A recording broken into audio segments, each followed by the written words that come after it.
আসসালামু আলাইকুম ফ্রেন্ডস, আজকে আমি আপনাদের সঙ্গে শেয়ার করতে চলেছি পমফ্রেট মাছ কিভাবে আমি কাটি ওটার ভিডিওটা আমি আজকে আপনাদের সঙ্গে শেয়ার করছি।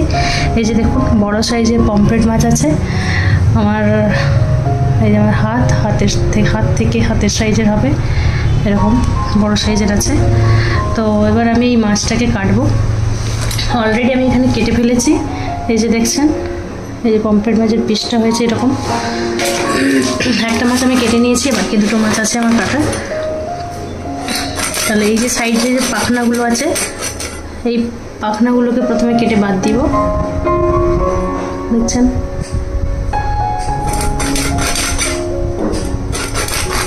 বটিতে হলেও বটিতেও হবে, আর না হলে আমার কাছে কাঁচি আছে, কাঁচি দিয়েও কাটতে পারি।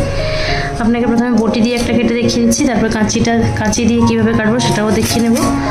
এই যে দেখুন, খুব সুন্দরভাবে কাটিং হয়ে যাচ্ছে, হালকা হালকা আঁশ হয়েছে, হালকা হালকা আঁশ। তো এবার এখান থেকে পেটটা কেটে এই নাড়ি ভুড়িগুলো বের করে দেবো। এই দেখুন, নাড়ি ভুড়িগুলো টেনে এইভাবে বের করে দিচ্ছি।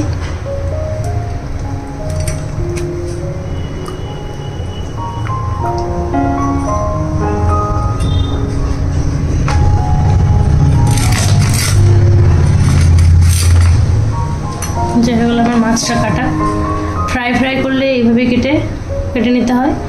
আর যদি আমি রান্না করব কোনো সবজি দিয়ে বা এমনি ঝাল টাইপের কিছু করব, তাহলে মশলা ফ্রাই বা কিছু একটা করবো, তাহলে এইভাবে আমি পিস করে যেমন কেটেছি এখানে দেখছেন, এইভাবে পিস করে কেটে নিতে পারি।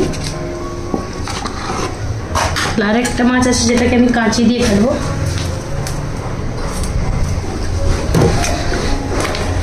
এই যে দেখছেন আমার কাঁচি, এইভাবে আমি কেটে নিচ্ছি। দেখুন, কাঁচিতে কাটা খুবই ইজি, খুব সহজ আছে।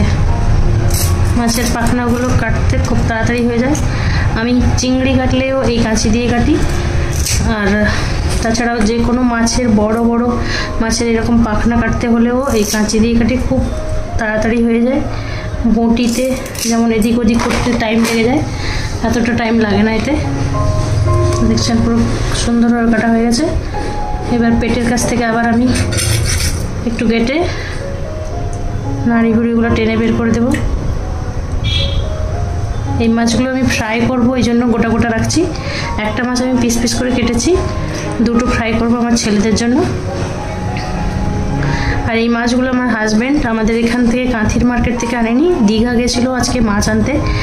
ওইখান থেকে মোহনার কাছ থেকে একদম ফ্রেশ মাছ, যেখানে এসে যেখানে রাখে ওরা ফ্রেশ মাছ যেখানে বিক্রি হয়, দীঘার সমুদ্রের পাশাপাশি মোহনায়, সেখান থেকেই মাছ নিয়ে এসছে। এই যে দেখছেন, পুরো বড় পমফ্রেট আমার কাটিং পুরো হয়ে গেছে। তাহলে এখানে দুটো আমি গোটা পমফ্রেট মাছ গোটা রেখেছি, এর গায়ে একটু কাটমার্ক লাগিয়ে দেবো। আমার ছেলেরা একটু পমফ্রেট ফ্রাই খেতে পছন্দ করে, ওই জন্য এইভাবে কাটমার্ক লাগিয়ে দিয়েছি, তাতে মশলাগুলো ভালো করে ঢুকতে সুবিধা হবে।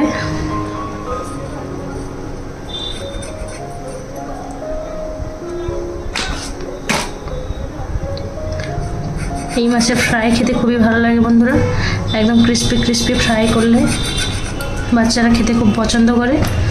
এতে কাঁটার পরিমাণটা কম থাকে, তাই জন্যে। হয়ে গেছে আমার পমফ্রেট ফিশ কাটিং। তো বন্ধুরা, এখানে আমি যে মাছটা কেটেছি, এতে এবার আমি 2 পিস মাছ গোটা রেখেছি। আপনারা পমফ্রেট মাছের আজকে আমি করব ফ্রাই, আমার ছেলেরা যেটা পছন্দ করে। তাহলে এখন প্রথমে আমি এখানে অ্যাড করব লবণ,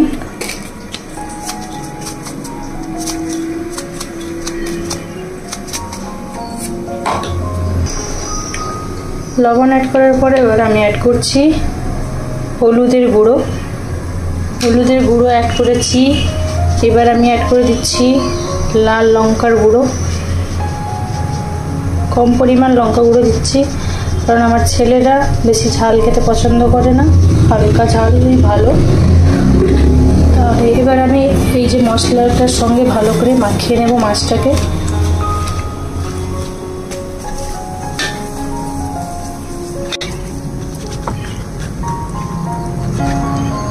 মাছের যাতে আমার মাছটা ভালো মতো করে ম্যারিনেট হয়ে যায় আর মাছের মধ্যে লবণ মশলাটা ভালো মতো করে যেন ঢুকে থাকে, আর তাহলেই মাছটা খেতে মজা লাগবে বন্ধুরা। তাহলে এই যে দেখছেন আমার মাছটা ম্যারিনেট করা হয়ে গেছে। এবার আমি একে এইভাবেই আমি ছেড়ে রাখবো। 5 মিনিট পর গ্যাসের আঁচ দিয়ে দিলাম, কড়াইয়ে আমি তেল দিয়ে দিলাম। আঁচ অন করার পর কড়াইয়ে আমি তেল দিয়ে দিয়েছি। এবার আপনাদেরকে দেখিয়ে নিচ্ছি আমার ম্যারিনেট করা মাছটা, যেটা আমি এক্ষুনি ফ্রাই করব। এই যে দেখছেন মাছটা আমার সুন্দর মতো করে ম্যারিনেট হয়ে আছে। এবার আমি তেলের মধ্যে দিয়ে দেবো মাছটা।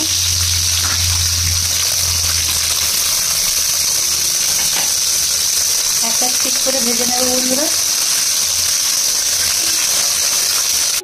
মাছ আমি একটু মিডিয়াম আঁচ রাখবো বন্ধুরা।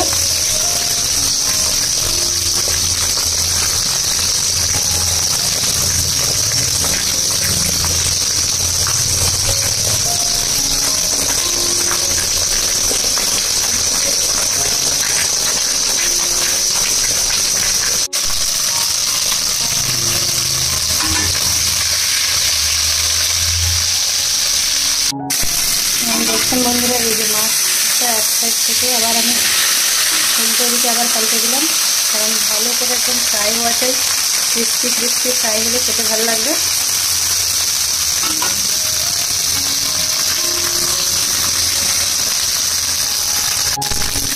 আমার মাছের ভাজা একেবারে রেডি হয়ে গেছে। আমি একটা প্লেটের মধ্যে নিয়ে নিলাম। আর আরেকটা যে মাছ আছে, আরেকটা মাছ আছে, ওতেও আমি কড়াইটা একটু তেল দিয়ে এই মাছটাকেও আমি দিয়ে দেবো, ভেজে নেব।